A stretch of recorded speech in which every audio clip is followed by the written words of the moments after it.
Então, bom dia. Hoje vamos terminar esta primeira metade da matéria, que é a parte mais relacionada com sequências. Depois, para a semana, vamos começar na parte de bioinformática estrutural. No entanto, para o primeiro teste, só sai até esta parte. A parte de bioinformática estrutural é do segundo. Então, agora, nesta primeira hora, vamos ver um pouco sobre modelos da evolução de sequências, das mutações, como é que nós tentamos modelar a forma como as sequências vão mudando ao longo do tempo, e aqui a vários níveis, a nível do indivíduo e a nível da população, e depois como é que nós podemos também descrever famílias de sequências. Portanto, como vocês têm visto, a semelhança entre as sequências que encontramos hoje é bastante informativo acerca das suas relações, do ponto de vista evolucionário, e também nos permite organizar diferentes genes, diferentes proteínas por essa semelhança e assim poder fazer inferências acerca da sua função, do papel que têm nos seres vivos.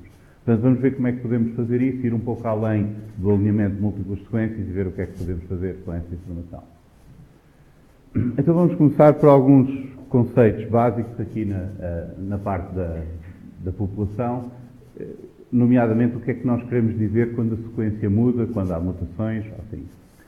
À parte de alguns casos particulares, como por exemplo colónias de bactérias, em geral as populações são compostas por indivíduos geneticamente diversos. Portanto, quando nós falamos de uma sequência, é um pouco ambíguo o que é que estamos aqui a querer dizer.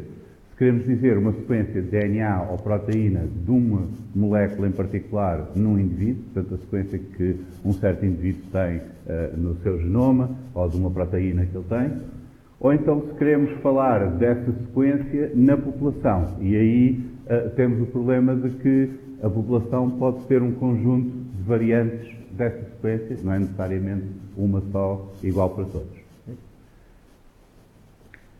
E aqui temos uma diferença entre a noção de uma mutação e uma substituição, uma diferença conceptual em que a mutação é um processo bioquímico, no fundo, ocorre numa molécula, num indivíduo, houve ali uma alteração do ADN, enquanto que a substituição é um processo de população de média, digamos assim, em que ocorre quando uma variante numa população se fixa e passa a cobrir todos os indivíduos, ou praticamente todos os indivíduos. Há sempre aqui uma certa margem, uma folga que às vezes se dá a estas coisas, porque não vamos exigir que sejam todos exatamente 100% a ter a mesma sequência. Existe aqui um estado intermédio entre surgir a mutação no indivíduo e essa mutação substituir as alternativas na população, em que nós podemos falar de polimorfismo. Portanto, basicamente nós consideramos que se um alelo tem pelo menos 99%, ou algo assim desse género, o critério pode variar um pouco, mas em geral, se um alelo cobre 99% da população, então essa é claramente dominante e podemos considerar que essa é a sequência que é representativa da população. Se houver vários alelos com mais do que 1% de frequência, podemos dizer que há um polimorfismo, porque há várias sequências que são representativas daquele gene ou daquela proteína naquela população. E existe um grande número de casos de polimorfismos, por exemplo, os SNPs, os Single Nucleotide Polymorphisms, são bastante conhecidos, porque às vezes uma mutação pode ser bastante comum, até porque há muitas mutações que são sinónimas, são silenciosas porque alteram o DNA, mas depois não alteram a proteína, e então podemos ver isso no DNA, que existem muitos polimorfismos. Às vezes existem também outros tipos de polimorfismos, por exemplo, no comprimento de alguns trechos de sequências por causa de deslizes durante a replicação do DNA. Enfim, há muitos processos bioquímicos que podem resultar em mutações que depois se espalham pela população e ou se fixam ou se tornam dominantes por alguma razão e passam a ser a única ou praticamente a única, ou então temos uma mistura e temos estes polimorfismos. Portanto, é importante, quando vocês estão a considerar as sequências, pensarem pelo menos nesta diferença entre a sequência a nível individual e as mutações que ocorrem e a nível da população as substituições que podem ocorrer.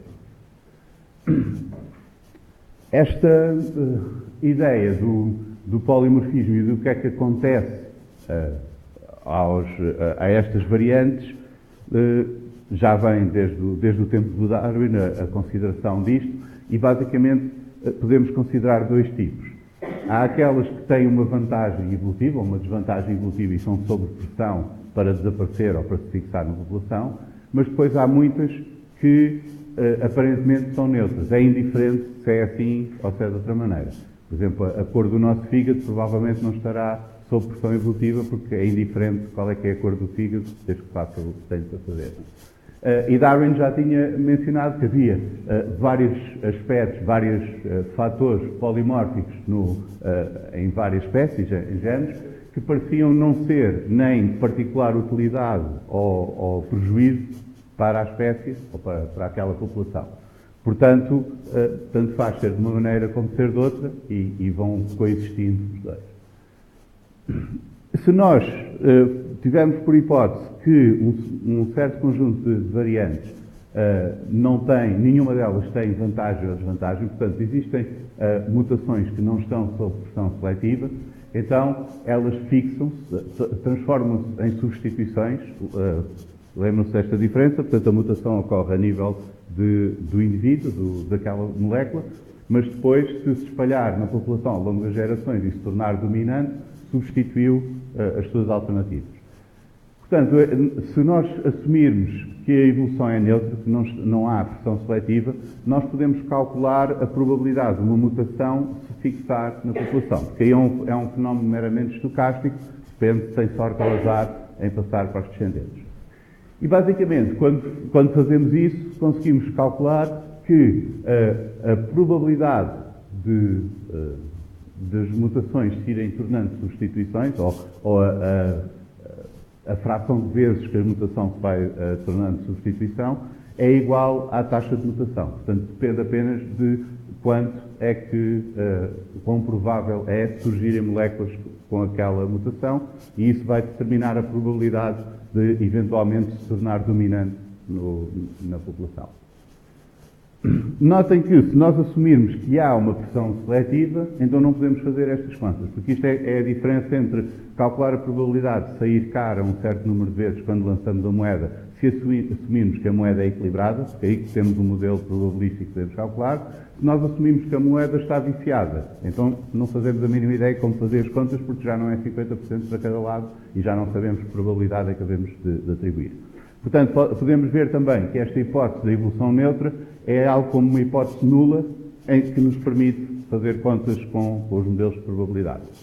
Se houver pressão evolutiva, agora depende de qual é que é essa pressão. Depois podemos também entrar com esses modelos em genética de populações, mas aí já a coisa fica diferente, porque temos de saber qual é a pressão seletiva que está a agir sobre aquelas mutações. Então, se assumirmos que as mutações ocorrem com uma percentagem fixa, portanto, as mutações estão a nível do indivíduo e são evolucionariamente neutras, portanto, as diferentes sequências daquelas moléculas não têm pressão seletiva em relação uma à outra. Então, o que nós observamos hoje em dia nas populações, as diferenças nas sequências nas populações, vão ser relacionadas de uma forma monótona com aquela velocidade de substituição e também com o tempo que demorou até chegar a hoje, até ter surgido as primeiras mutações e chegarmos até agora.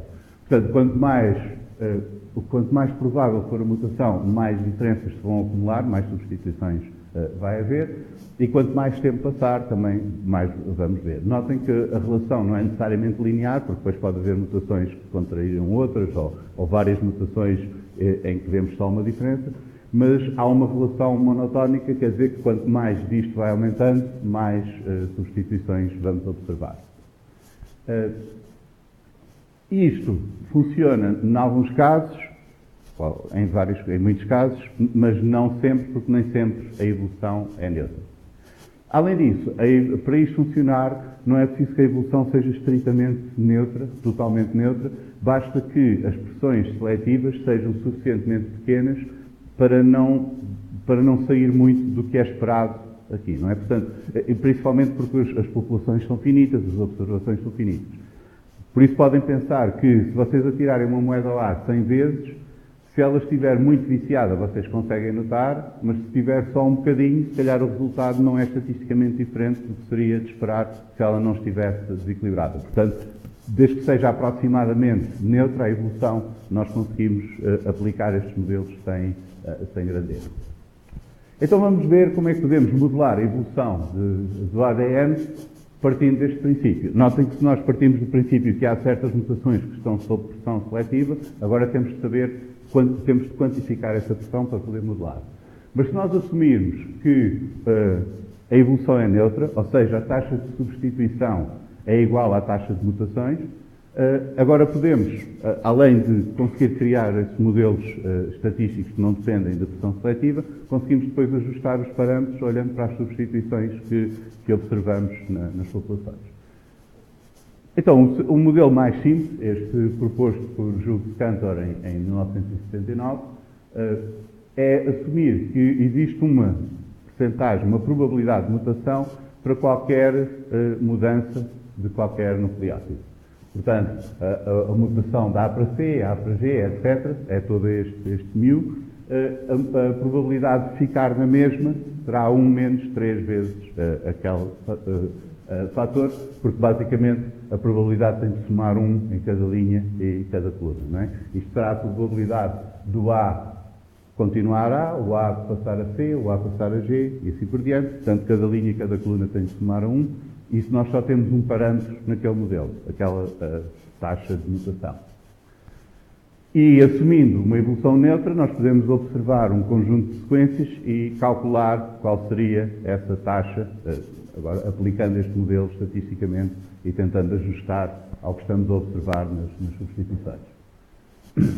É claro que isto pode não ser muito realista porque há aqui diferenças entre transições, que são mutações de purina para purina, por exemplo, adenina para guanina, ou então de pirimidina para pirimidina, citosina para timina, e há as transversões em que passamos de purina para pirimidina ou vice-versa.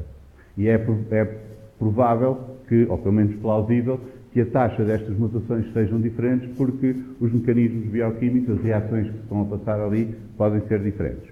Então temos este outro modelo, Kimura, de 1980, que tem estes dois parâmetros, μ1 e μ2, para diferentes probabilidades de mutação conforme são transições ou transversões. Depois temos outros modelos, Felsenstein, além de ter, em vez de ter diferentes probabilidades de mutação, usa a mesma probabilidade de mutação para todos, mas considera que há diferentes frequências de base para os diferentes nucleótidos.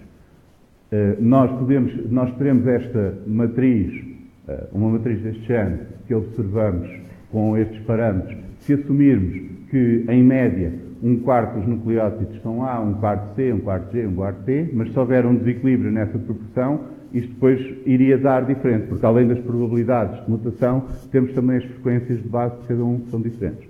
Portanto, temos aqui outro modelo, este Felsenstein, que usa só uma probabilidade de mutação, mas as três independentes frequências, notem que as 4 frequências têm de dar a 100%, portanto, são só 3 parâmetros independentes.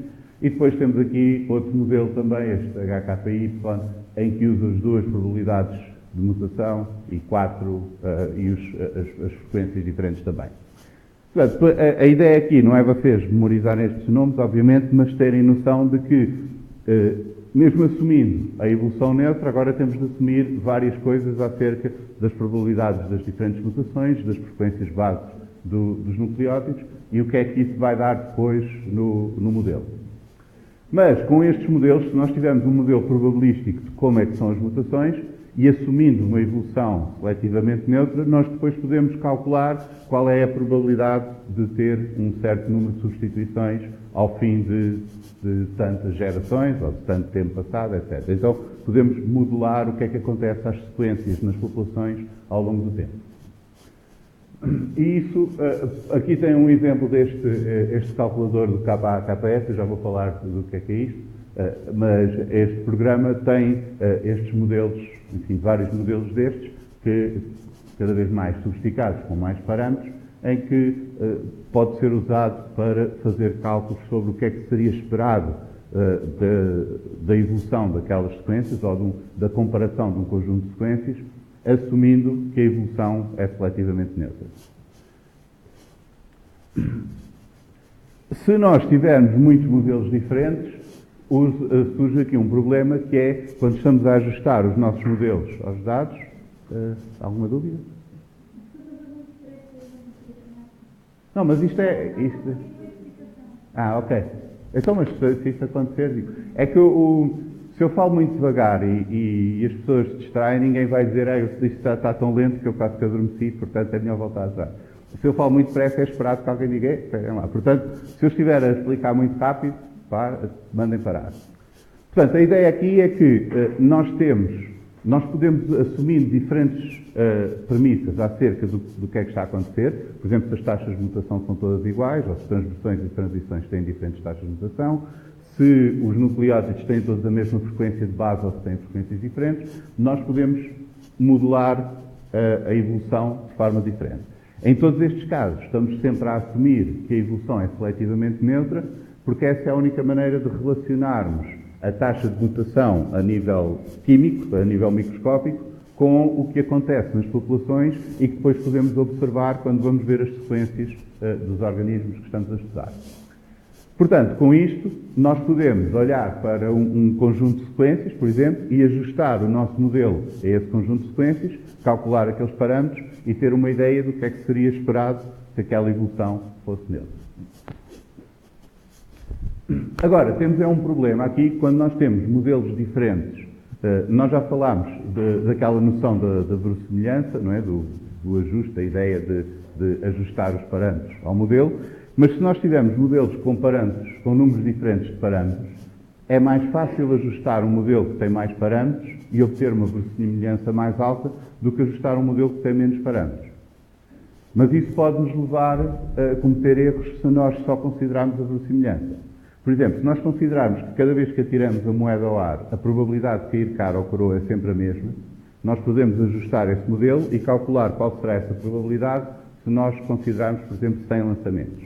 Mesmo assim, independentemente do parâmetro que nós vamos calcular, os 100 lançamentos saírem exatamente aquela sequência de caras e coroas será muito improvável. Portanto, a verossimilhança vai-nos dar sempre baixa.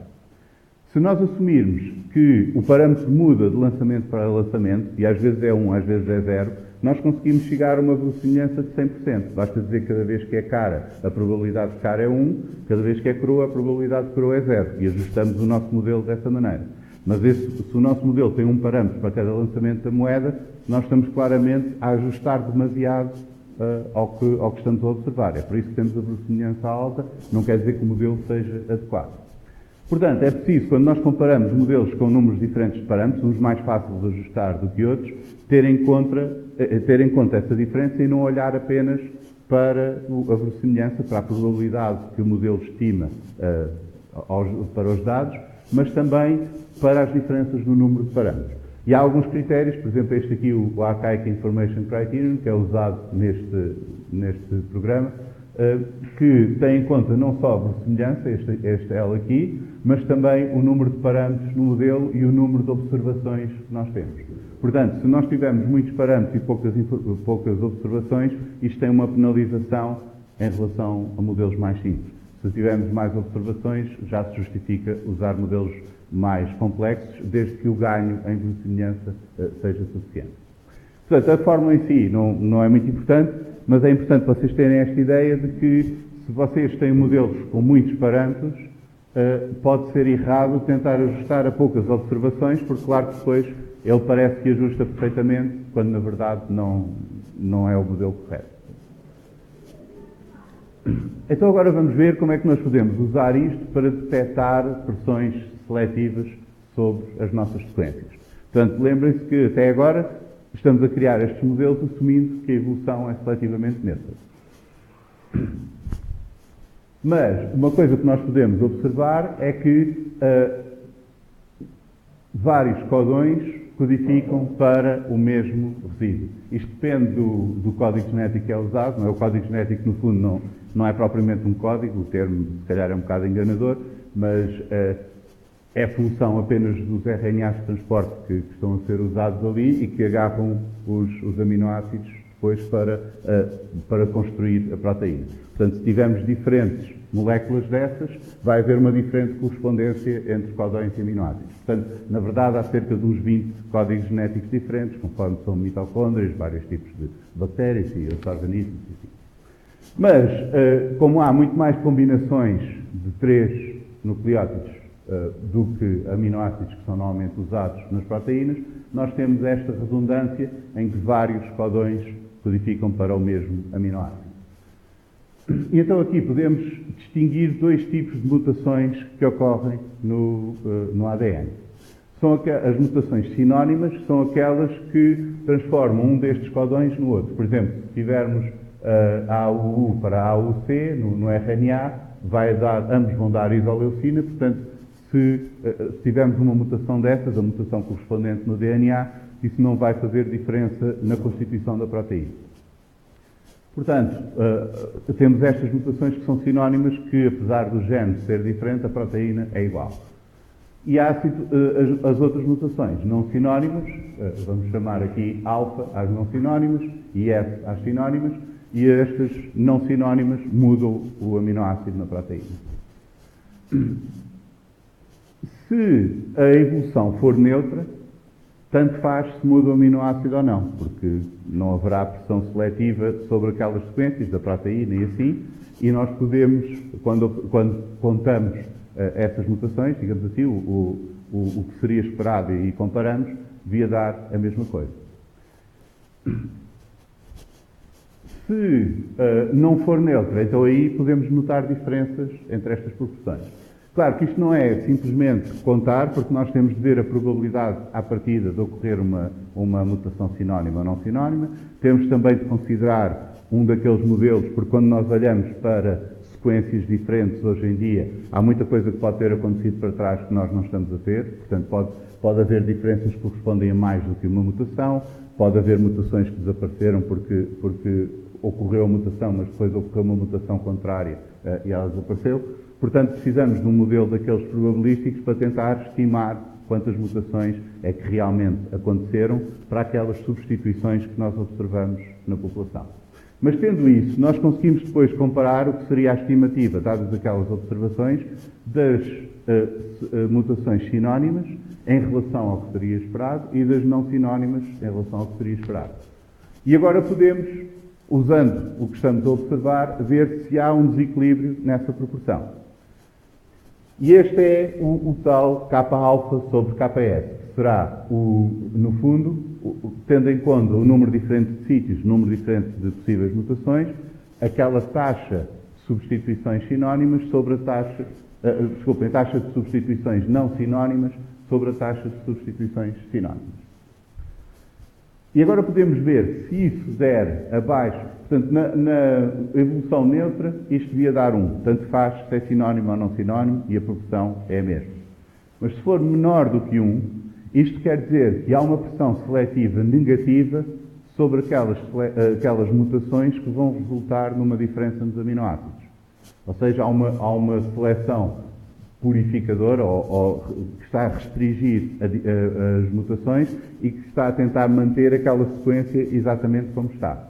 Portanto, qualquer mudança tende a ser eliminada com mais probabilidade do que a sequência como está.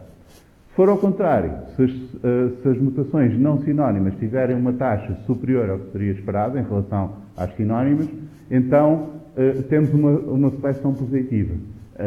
Aquelas alterações que estamos a observar parecem ter uma vantagem competitiva em relação às outras e estão a espalhar-se mais do que seria de esperar se a evolução fosse neutra.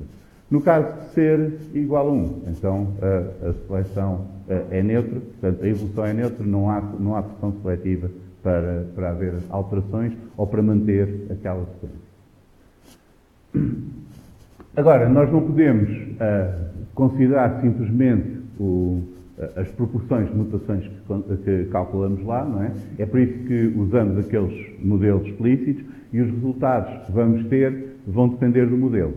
E aqui é que é importante vocês terem aquela noção de que modelos mais complexos são adequados quando têm mais dados, porque têm mais parâmetros para ajustar, e se vocês têm poucos dados, eles podem ajustar demais e dar-vos parecer que são os melhores, mas não são. De qualquer forma, as contas depois lá por trás são um bocado complexas, porque o que estamos a fazer aqui, no fundo, é medir mutações. Na premissa de que a seleção é neutra, há uma relação monótona entre as mutações e as substituições, portanto, quanto mais mutações, mais substituições, mas esta relação não é linear, porque nós não estamos, quando estamos a ver as substituições, não estamos a ver todas as mutações. Pode haver mais mutações por trás que ficaram escondidas porque houve várias mutações no mesmo sítio, ou mutações que reverteram, e assim. E então, usando aqueles modelos, nós conseguimos estimar o número de mutações que explicam aquela diferença de substituições, aquelas substituições que estamos a observar, e aí calcular isso. Portanto, basicamente, não basta vocês pegarem num alinhamento de múltiplas sequências e contarem as mutações, é preciso ajustar estes modelos e fazer inferência a partir daí, mas a ideia de base é ver as proporções entre as mutações que mudam os aminoácidos e as mutações que não mudam os aminoácidos, portanto, não sinónimo e sinónimo, e se tanto faz, se aquela proteína tanto faz ter mutações ou não, essas vão ter a mesma proporção, portanto, não há pressão seletiva nem para um lado nem para o outro. Se a proporção não for 1, então têm de ver, se for menor do que 1, estamos a ver menos substituições não sinónimas do que seria de esperar, quer dizer que alguns, durante a evolução, elas foram eliminadas. Mutações que alteravam a sequência da proteína foram eliminadas durante a evolução. Se for o contrário, quer dizer que mutações que alteravam a constituição da proteína tiveram uma seleção favorável, não é? Uma pressão positiva, e foram se espalhando mais, tornando-se mais em substituições do que seria de esperar. Há duas maneiras agora de fazermos isto. Nós podemos olhar para a sequência toda, portanto, lembrem-se que é importante ter várias observações aqui para poder calcular aqueles parâmetros e fazer uma análise destas proporções. Se nós usarmos a sequência toda, nós podemos usar todas as colunas do alinhamento de múltiplas sequências, agregamos aquilo tudo e vemos se aquela proteína, por exemplo, está sob pressão seletiva, neutra ou negativa.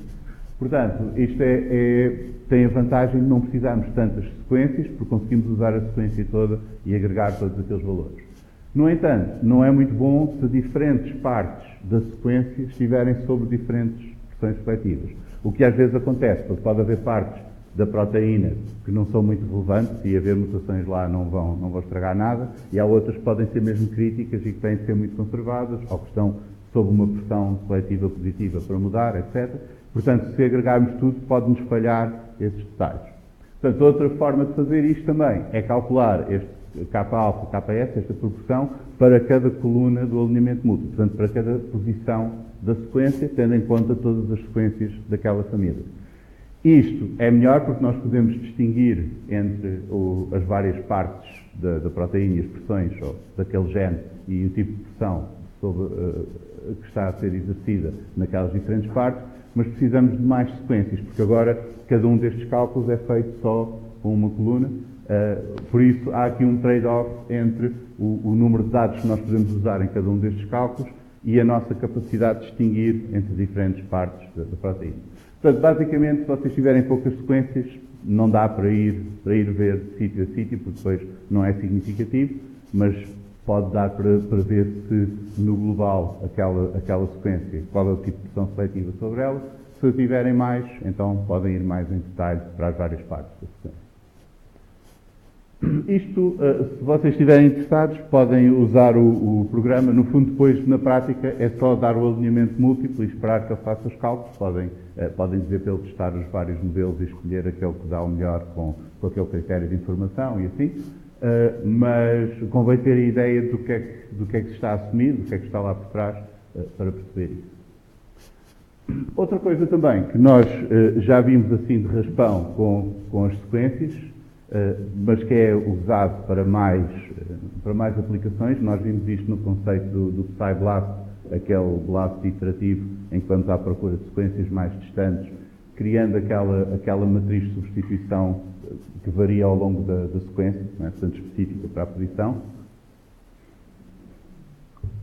E basicamente isto é uma matriz, aquela PSSM, é uma matriz de mutação que, em vez de usarmos a mesma para todas as posições ao longo da sequência, como fazíamos no alinhamento, tínhamos aquela matriz de substituição que nos diz qual é a pontuação que vale substituir um aminoácido ou um nucleótido por outro. Em vez de usarmos só uma, vamos criar uma que é diferente em cada posição da sequência. E para isso o que podemos fazer é dar uma ponderação em cada coluna do nosso alinhamento múltiplo. Podemos dar uma ponderação às várias substituições em função da frequência do aminoácido nessa coluna. Portanto, o que temos basicamente é uma matriz que terá tantas linhas quanto o comprimento da nossa sequência, portanto, uma linha para cada posição da nossa sequência, e depois tantas colunas quanto os diferentes aminoácidos que podem existir, os diferentes estímulos, portanto, 20 para a proteína, para os aminoácidos, 4 para o DNA. E agora aí vamos calcular as frequências de cada um desses estímulos, dos nucleótidos ou dos aminoácidos, naquela posição do nosso alinhamento múltiplo. Esta frequência pode ser usada para uma ponderação linear da matriz de substituição, quando nós formos ver ali as mutações, ou então logarítmica, e nesse caso não podemos ter valores de zero. Portanto, se tivermos um múltiplo, o logaritmo de zero dá infinito, portanto não podemos usar, dá menos infinito, portanto não podemos usar esse valor. Portanto, aí normalmente considera-se que, pelo menos contando um em cada um, quando não existe, que é para depois não termos lá zero nos logaritmos. Seja como for, independentemente de como é que depois em detalhe é calculada a matriz, o que nós estamos a fazer aqui é, para cada posição da nossa sequência, consultando o alinhamento de múltiplas sequências, calcular a frequência de cada um dos nucleótidos, no caso do ADN, ou dos aminoácidos, no caso das proteínas. E isto depois é usado quando nós fazemos a pontuação das substituições naquele alinhamento, é usado para ponderar a nossa matriz de substituição original. Portanto, quando nós queremos fazer numa certa posição, qual é o score de ter lá o aminoácido A, nós vamos ver a substituição do A pelo B, para contar ali, portanto, na matriz de substituição que é fixa, mas vamos somar isso para todos os Bs possíveis em proporção a este fator de ponderação que tem que ver com a frequência com que o B aparece. Portanto, aqueles que aparecem mais vezes, vamos usar em maior proporção a sua entrada na matriz de substituição do que aqueles que aparecem menos vezes. Esta ponderação pode ser linear ou logarítmica, muitas vezes é logarítmica porque a própria matriz de substituição tem que ver com os logaritmos das probabilidades, mas o que resulta aqui, vocês não vão calcular isto à mão, mas convém perceberem qual é a importância disto, é que a maneira como a matriz de substituição vai ser usada no alinhamento vai depender da frequência dos aminoácidos em cada posição daquele alinhamento de múltiplas sequências. Portanto, sítios onde um aminoácido é mais frequente, conta mais a substituição com esse aminoácido do que sítios onde esse aminoácido é menos frequente. O que é que isto nos dá? No fundo, dá-nos uma forma, que é aquilo que é usado no PsyBlast, dá-nos uma forma de fazer os próximos alinhamentos, tendo em conta que há ali zonas mais conservadas, em que os aminoácidos são muito frequentes, alguns, e dando mais peso a esses, mais importância a esses, e outros onde eles são mais dispersos, há mais diversidade, e aí a ponderação é mais dividida pelas várias substituições. Mas nós podemos também usar isto, no fundo, para representar um perfil daquela família de sequências. No fundo é isso que estamos a fazer no PsyBlast. Esta matriz que muda com a posição ao longo da sequência está-nos a dar uma ideia de um perfil daquela sequência e é esse que nós vamos depois alinhar novas sequências quando fazemos a próxima iteração da pesquisa. Outra ideia de ver, outra forma de olhar para o perfil de uma família de sequências Este o sequence logos, neste caso, este é usado só para visualização. Portanto, o PSSM é usado para fazer novos alinhamentos, o logos é usado para podermos visualizar como é que é o perfil de uma família de sequências. Dá-nos assim um boneco deste género e basicamente o que está ali a ser representado é a perda de entropia em cada posição no alinhamento. Essa é a altura do símbolo que vai dar aqui. Ora bem, o que é isto? Vocês podem pensar na informação que alguma dado vos dá, vai depender, pode ser medida por menos o logaritmo da probabilidade daquilo que vos estão a dizer que vai acontecer. Isto parece um pouco estranho, mas suponham que vocês tinham um oráculo, uma máquina mágica que previa o futuro e que vos dizia um número que não vai sair no Euromilhões da próxima semana. O número que não vai sair não é muito informativo, porque à partida é muito provável, qualquer que seja o número, que não seja aquele que sai. Portanto, a quantidade de informação que aquilo vos dá é pequena, porque a probabilidade à partida de não ser aquele número era muito grande. Mas se o oráculo vos disser o número que vai sair, então a quantidade de informação, além do lucro, mas a quantidade de informação será bastante grande, porque a probabilidade à partida de ser aquele número é muito pequena e quando vos dão a informação de que é aquele número, vocês ganham muita informação com isso. Portanto, se vocês fizerem as contas menos o logaritmo da probabilidade, como a probabilidade vai entre 0 e 1, se a probabilidade for muito baixa, o menos logaritmo dá-vos um número tendencialmente para o infinito. A entropia é uma medida de quanta informação é que nós precisamos para especificar algo. Portanto, será, no fundo, este ganho esperado de informação que nós temos aqui, que será a probabilidade vezes o logaritmo da probabilidade, tudo somado. E isto, para vocês imaginarem isto, pensem naquele problema, por exemplo, aquele jogo das 20 perguntas, em que uma pessoa pensa num animal e depois vamos fazendo perguntas para descobrir qual é que é. Se vocês tiverem um amigo que 99% das vezes pensa no elefante, vocês, em média, precisam de muito poucas perguntas para chegar à resposta. Porque basta logo começar por perguntar sobre o elefante e 99% das vezes já têm a resposta certa. Se ele tiver escolher numa distribuição uniforme por todos os animais, aí precisam de muito mais perguntas para chegar à resposta. Portanto, quanto mais desordem estiver lá, a tal medida da entropia, mais perguntas vocês precisam para chegar à resposta e normalmente este logaritmo de base 2 dá-nos o número de bits de informação que precisamos, o número de perguntas, sim ou não, em média, para chegar à resposta certa. Portanto, se nós tivermos numa coluna do alinhamento de múltiplas sequências, uma distribuição muito uniforme por todos os símbolos, por todos os aminoácidos ou por todos os nucleótidos, dependendo do alinhamento, nós vamos ter mais entropia do que se tivermos uma zona muito conservada. Aí haverá menos entropia, será o caso em que 99% dos casos é elefante e nós conseguimos facilmente especificar qual é o aminoácido lá. Então, o que vamos representar aqui nos logos é a perda de entropia desde o máximo possível, e o máximo possível será o logaritmo base 2 do número de símbolos que temos. No caso do DNA será o logaritmo base 2 de 4, porque o máximo de entropia seria uma distribuição uniforme pelos 4 nucleótidos. No caso dos aminoácidos será 20, seria os 20 aminoácidos.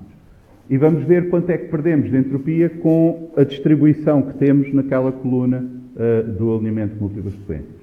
Portanto, será a entropia máxima menos a entropia que podemos medir naquela coluna, será a frequência de cada símbolo vezes o logaritmo de base 2 dessa frequência, tudo isto somado e depois feito o sinal negativo, porque aqueles logaritmos são todos negativos, mais uma pequena correção estatística que depende do número de sequências, porque se nós fizermos isto com um número pequeno de sequências, é preciso corrigir aquilo, conforme as sequências tendem para infinito, essa correção vai desaparecer.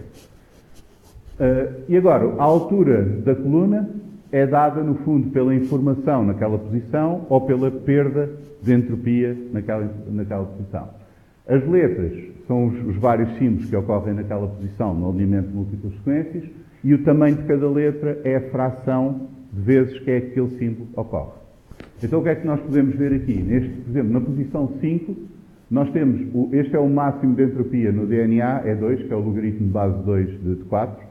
Portanto, isto será o máximo de entropia que conseguimos distribuindo uniformemente pelos 4 símbolos, seria 2.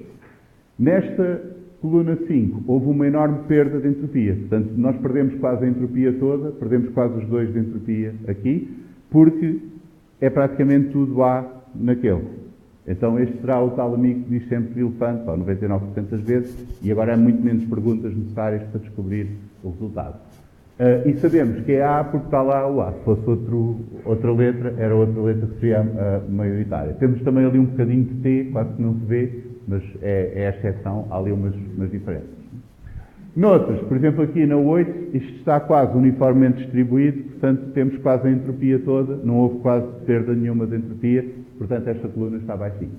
Então, desta maneira, olhando para este boneco, conseguimos logo ver o perfil daquela família de sequências. Lembrem-se que isto não é uma sequência, isto é a partir de um alinhamento de múltiplas sequências, e conseguimos ver em cada posição o que é que está mais conservado e o que é que está menos conservado, e naquelas que são mais conservadas conseguimos ver qual é o nucleótido preponderante, ou a mesma coisa para proteínas. Por exemplo, aqui temos algumas zonas bastante conservadas, temos outras com muito mais diversidade.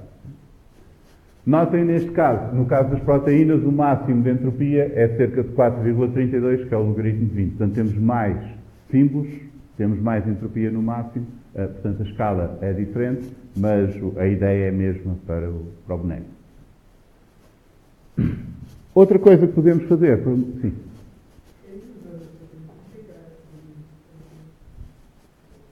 Linha? Onde? Aqui, isto é um I esticado, isoleucina, não é?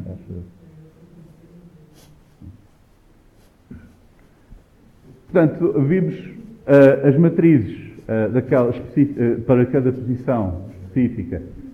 As matrizes de substituição servem para, no fundo, representar ou codificar um perfil de sequências. O logos serve para visualizar as diferentes zonas conservadas num perfil de sequências, mas há uma maneira mais sofisticada, ainda que é bastante usada agora, para caracterizar uma família de sequências.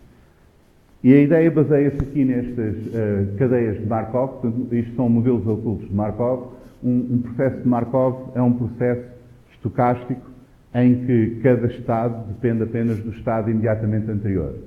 Há muitos que são assim, por exemplo, no monopólio, a probabilidade de calharem em cada casa depende apenas da casa em que estão agora e não depende das casas pelas quais já passaram nas jogadas anteriores. Portanto, para cada jogada, a distribuição de probabilidades de cada casa depende apenas da casa de onde partem e não do histórico que está lá. Há muitos processos que podemos modelar assim, dependendo agora da granularidade que usamos. Provavelmente o estado do tempo numa certa hora vai depender de muitas horas antes, mas se nós pusermos, por exemplo, em semanas, se calhar o estado do tempo médio numa semana depende praticamente só do que era na semana anterior e não do que era um mês antes, ou assim. Portanto, há muitos processos que podemos aproximar como cadeias de Markov, e a ideia é que no fundo, o que nós precisamos saber é, para cada estado, quais são as probabilidades de, no instante seguinte, no passo seguinte, irmos para cada um dos estados possíveis. Portanto, precisamos de uma matriz que nos diga para cada estado quais são as probabilidades de todos os outros estados. Um modelo oculto de Markov tem esta pequena diferença em que os estados são variáveis escondidas, nós não os observamos diretamente, mas, além de haver uma probabilidade de transição de um estado para o outro, existe também, em cada estado, uma probabilidade de emitir um observável. Podemos pensar, por exemplo, se estamos a modelar linguagem, nós observamos o que a pessoa está a dizer, não observamos o que a pessoa está a pensar, ou a sua intenção, ou o que ela quer dizer. Assim. E conforme o que vai mudando a intenção da pessoa, o que se passa dentro do cérebro, vai mudando a probabilidade de dizer certas coisas ou outras. Portanto, a matriz que nos dá a probabilidade das observações vai ser dependente dos estados também. Portanto, basicamente, o que nós temos aqui é uma matriz de probabilidades de passar de um estado para o outro. Essa será tantas linhas quanto o número de estados, tantas colunas quanto o número de estados, e diz-nos de cada estado qual é a probabilidade para cada um dos outros estados. E uma matriz de probabilidades de emissão que terá, por exemplo, tantas linhas quanto o número de estados e tantas colunas quanto o número de símbolos ou de observáveis que pode ser emitido. E aí cada estado terá a sua distribuição de probabilidades para os observáveis. Podemos representar um modelo oculto de Markov desta maneira, como sendo uma cadeia que está desenrolada ao longo do tempo, ou então podemos representar assim. Vamos supor que nós temos 3 estados, nós temos probabilidades de transição de cada um dos estados para os outros, e em cada estado temos probabilidades de emissão de cada um destes 4 símbolos. Portanto, dependendo do estado em que está, há símbolos que são mais prováveis, outros que são menos. Agora, com isto nós conseguimos criar um modelo probabilístico de tudo aquilo que tem esta noção de sequência, em que os estados ocultos representam alguma informação necessária para alterar aquela probabilidade de emissão de símbolos, e os símbolos são o que nós observamos. Portanto, podemos usar isto para modelar uma família de sequências em que vamos especificar um conjunto de estados ocultos. Esse é algo abstrato, mas podia ser, em concreto, é demasiado abstrato, não corresponde necessariamente a nada de específico. Mas podemos imaginar que pode corresponder à parte da proteína que é o centro ativo, a partes que são menos importantes para a função dela, a partes que são estruturais, ou assim. E então esses diferentes estados vão determinar diferentes possíveis sequências que possa ter naquele trecho. Nós, à partida, não sabemos, olhando para a proteína, a que é que corresponde cada parte da sequência, mas se pusermos uma família delas, podemos calcular, modelar esses estados e calcular as suas probabilidades. Portanto, vamos pôr no nosso modelo uma matriz de n por n, com n sendo o número de estados, que nos dá para cada célula a probabilidade de transição de um estado para o outro. Pode ser até o mesmo estado, portanto temos a probabilidade de permanecer no mesmo estado mais uma iteração. Depois temos as nossas observações, que serão as sequências mesmo que nós vemos. Portanto, os símbolos que estão lá do ADN ou da proteína. E cada estado vai emitir, digamos assim, vai corresponder a símbolos diferentes com probabilidades diferentes. Portanto, temos aqui esta matriz de K por N, em que N é o número de estados e K o número de símbolos que temos. No caso do ADN serão 4, no caso dos aminoácidos serão 20, e que nos dá a probabilidade de emitir esses símbolos. Depois precisamos apenas de uma distribuição de probabilidades para o primeiro símbolo. Portanto, se nós quisermos fazer esta sequência toda, temos de saber como é que começamos. Portanto, precisamos mais de um vetor de probabilidades com o mesmo número de elementos que os estados que temos. Isso dá-nos o primeiro estado, e depois, a partir do primeiro estado, podemos calcular o primeiro símbolo, o segundo estado, e assim por diante. Agora, a vantagem disto é que nós temos algoritmos para calcular calcular várias coisas a partir umas das outras. Por exemplo, se nós tivermos estas 3 matrizes, nós conseguimos calcular a probabilidade de uma sequência de observáveis ter sido emitida por aquele modelo oculto de Markov. Então vamos supor que nós calculamos modelos ocultos de Markov para várias famílias de proteínas, por exemplo. Dada uma sequência nova, nós conseguimos calcular a probabilidade de ter sido emitida por este, ou assim, e então conseguimos ver qual é a família em que esta proteína está mais relacionada. Podemos também calcular qual é a sequência mais provável de observações, dado um modelo oculto de Markov. Portanto, este é o algoritmo de Viterbi, que nos permite gerar sequências. Não só podemos gerar sequências usando aquelas probabilidades, vamos lançando os dados e gerando sequências, mas conseguimos gerar uma sequência mais provável que será representativa daquele modelo. E conseguimos encontrar aquelas matrizes, calcular aquelas matrizes por este algoritmo de Baum-Welch, que permite treinar o modelo oculto de Markov com base num conjunto de sequências de observações. Portanto, neste caso, podem ser sequências de proteínas, temos um alinhamento múltiplo de sequências e calculamos qual é o modelo oculto de Markov para aquela família. A grande vantagem disto é que, assim que nós temos este modelo oculto de Markov, nós já não precisamos fazer alinhamentos, porque isto está a um nível muito mais profundo do que alinhamentos. Está a olhar para padrões ao longo da sequência, o que é que aparece a seguir do quê, e ver se aquilo corresponde às tais transições dos estados ocultos, que são coisas abstratas, mas podem depender de diferentes partes da proteína terem diferentes funções, ou assim, e se conseguimos gerar aquela sequência, se é plausível que aquela sequência seja gerada a partir desse modelo. Então nós podemos encontrar famílias de proteínas, podemos determinar a que família uma proteína pertence, ou uma sequência de ADN, se bem que isto normalmente é usado em proteínas, também um pouco para RNA e assim. Mas podemos determinar em qual é que pertence, sem ter de alinhar. Portanto, podem ser parentes mais distantes em que os alinhamentos já não funcionam bem. Então há muitas aplicações para isto. Basicamente, se vocês olharem para todos estes problemas de determinar famílias de sequências e assim, vão encontrar modelos ocultos de Markov e agora, pelo menos, espero eu, já tenho uma ideia assim por alto do que é que são. Esta base de dados de famílias de proteína, que nós vamos começar a ver depois na parte das estruturas, agrupa sequências semelhantes, nomeadamente de domínios de proteínas, por modelos ocultos de Markov, que permite ir muito mais longe do que simplesmente poderíamos ir por alinhamentos de sequências. Portanto, podemos fazer estes perfis de grupos de sequências, alinhar grupos com grupos, porque se nós tivermos dois modelos ocultos de Markov, podemos agora ver qual é a correspondência entre as sequências que um gera e as sequências que o outro gera. Previsão de genes, vamos ver na hora a seguir. Alinhamentos de múltiplas sequências também usam estes modelos ocultos de Markov para ajudar no alinhamento. E até alinhamentos, por exemplo, de árvores filogenéticas, para ver quais são as correspondências, ou alinhamentos estruturais de RNA, por causa da estrutura secundária do RNA, onde é que forma aqueles emparelhamentos e tentar fazer o alinhamento com elas. Portanto, há muitas aplicações para modelos ocultos de Markov em bioinformática, por isso é importante pelo menos ter uma ideia do que é que está lá por trás. Ok, para esta primeira hora o que vimos foi modelos de evolução e esta noção é importante da diferença entre a mutação e a substituição. A mutação é um processo bioquímico, a substituição ocorre na população ao longo de gerações. E como é que nós podemos usar aqueles modelos de evolução neutra, aqueles modelos probabilísticos baseados em evolução neutra, para ver as taxas de substituição esperadas, ou estimar as mutações que estão por trás daquelas substituições que nós observamos e comparar o que é que está a acontecer com mutações de diferentes tipos.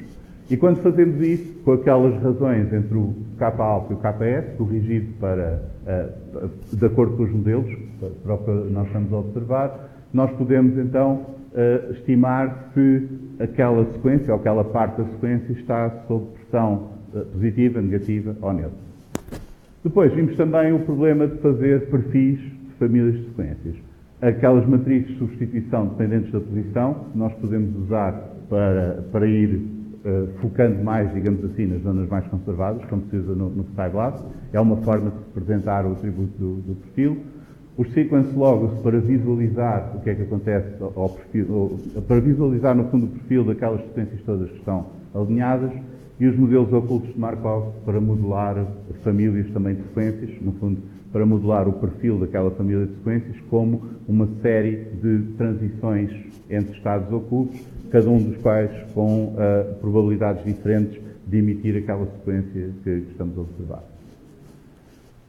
Eu recomendo que leiam aqui no Introduction to Computational Biology o capítulo 6, enfim, é bastante mais detalhado do que estamos aqui, e depois até à secção 9.4 e à secção 10.2 destes dois capítulos. Mas se quiserem opcionalmente podem lê-los todos, enfim, tem mais matéria do que nós damos nesta parte, mas opcionalmente podem ver isso.